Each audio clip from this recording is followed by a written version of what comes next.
saya punya misalnya di sini contohnya ada 10 butir angket yang diuji cobakan kepada 20 mahasiswa BKI Yayan Surakarta. Nah, di sini ada masing-masing skornya ya.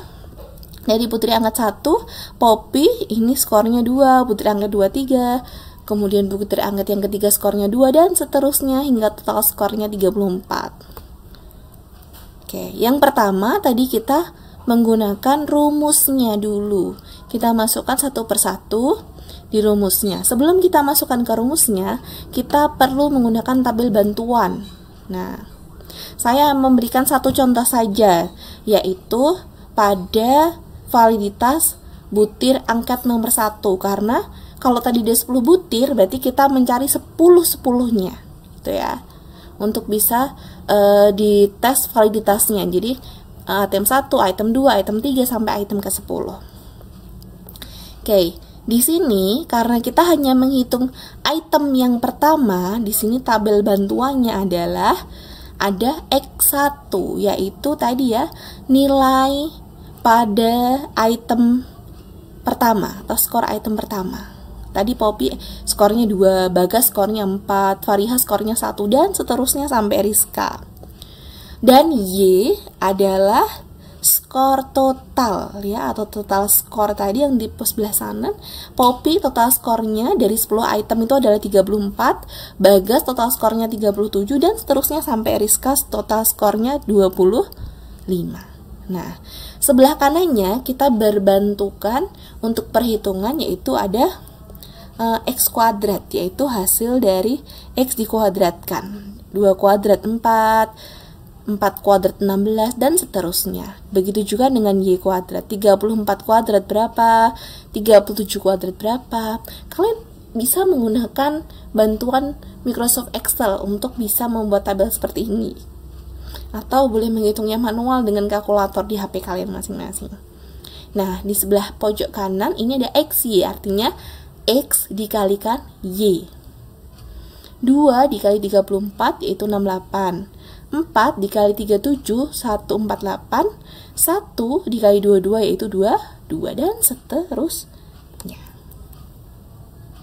Oke.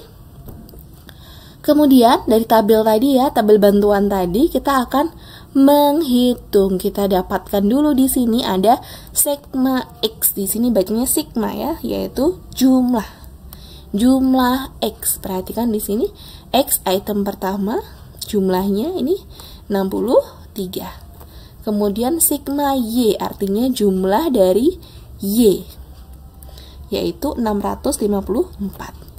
Yang ketiga ada sigma X kuadrat, jumlah dari X kuadrat. Di sini tadi yang dikuadratkan jumlahnya 221.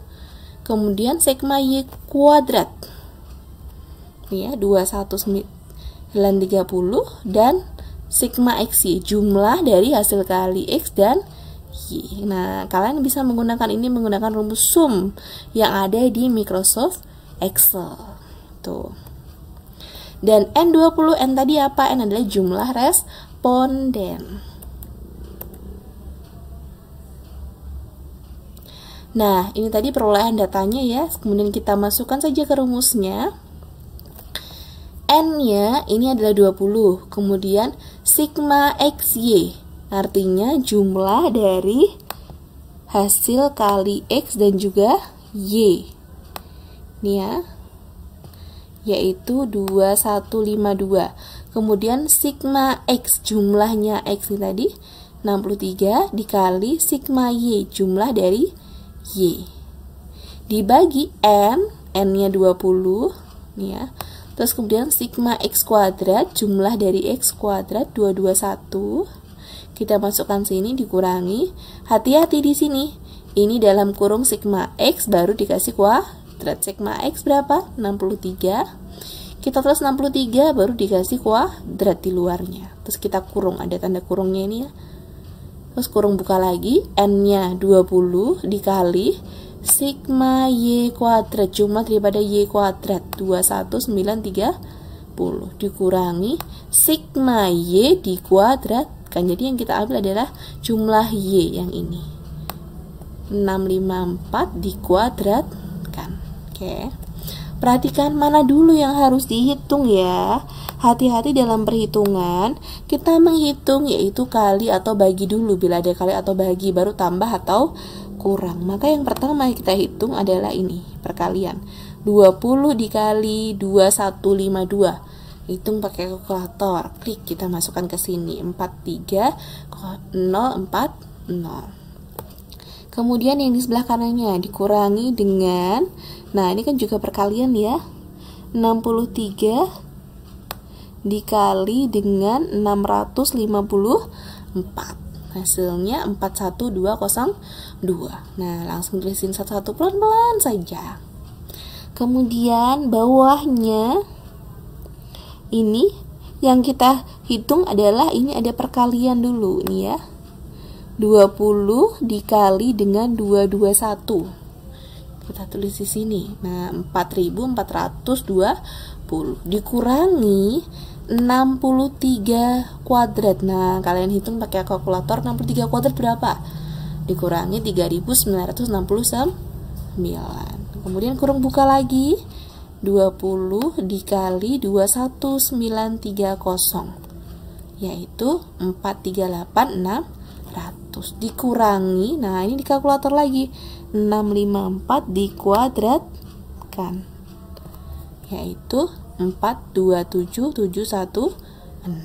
Nah, oke, kita hitung pelan-pelan saja. Kita hitung kemudian yang atas dulu, pengurangannya hitungannya menggunakan kalkulator pelan-pelan, nggak apa-apa, yang penting tepat begitu ya. Nah, pertama ini ya 43040 dikurangi 41202, nah itu 1838. Kemudian ini pengurangan ini yang bawah ini 4420 dikurangi 3969 yaitu 451. Kurung dengan kurung ketemu artinya dikali. Tanda kali tidak usah ditulis juga tidak apa-apa ya. Ini pengurangan ini hasilnya yaitu 10884. Oke, kita tulis pelan-pelan dulu. Yang atas tetap 1838. Yang bawah hati-hati, kita belum mengalih. Yang bawah kita kalikan dulu, 451 dikali dengan 10884. Tulis di kalkulator. Hasilnya adalah 4.908.684. Ditulis di sini. Tuh. Nah, hati-hati yang atas masih sama ya, yang atas yang bawah ini ada bentuk apa? Akar. Saya rasa di HP-nya masing-masing juga sudah ada kalkulator ilmiah akar ya. Jadi nanti diklik aja akarnya itu, kemudian masukkan angkanya 4908684. Kemudian sama dengan nanti ketemunya ada 2215,555. Tuh. Nah, baru yang atas dibagi dengan yang bawah. Nanti kalian akan menemukan yaitu 0,829588973. Kan panjang sekali ya, kita hanya ambil 3 angka saja di belakang koma. Perhatikan cara pembulatan, di belakangnya yang kita buang adalah angka 5.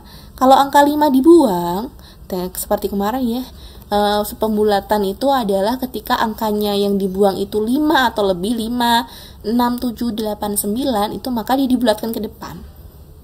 Jadi ditambahkan ke sini. Nah, tambahkan ke sini jadi 9 tambah 1 jadi 10, jadi 0. 10 kan? 0 tambahkan 1 di sini jadi 3. Jadi 0,830. Oke, itu ya. Ini adalah RxY-nya atau koefisien korelasi daripada item soal yang pertama. Yang selanjutnya kita mencari R tabel. Perhatikan di sini di file R tabel, produk momen kalian kita mencarinya yaitu tadi rumusnya R sama dengan R 0,05.2 N. N-nya adalah banyak responden, ada 20 ya. Perhatikan di tabelnya yang kita ambil 5%. Yang 5% turun ke bawah. Ini set sampai ketemu dia angka N-nya yaitu angka 20. 20. Angka 20 di mana? Ini N.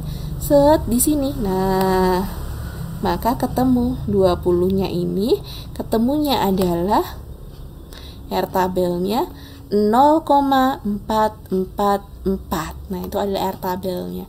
Sehingga kesimpulannya tadi RXY-nya 0,830 dan R tabelnya adalah 0,444, sehingga RXY-nya lebih besar sama dengan R tabel. Jadi, item angket pada nomor 1 itu valid karena dia lebih besar atau sama dengan R tabel. Oke, itu tentang validitas.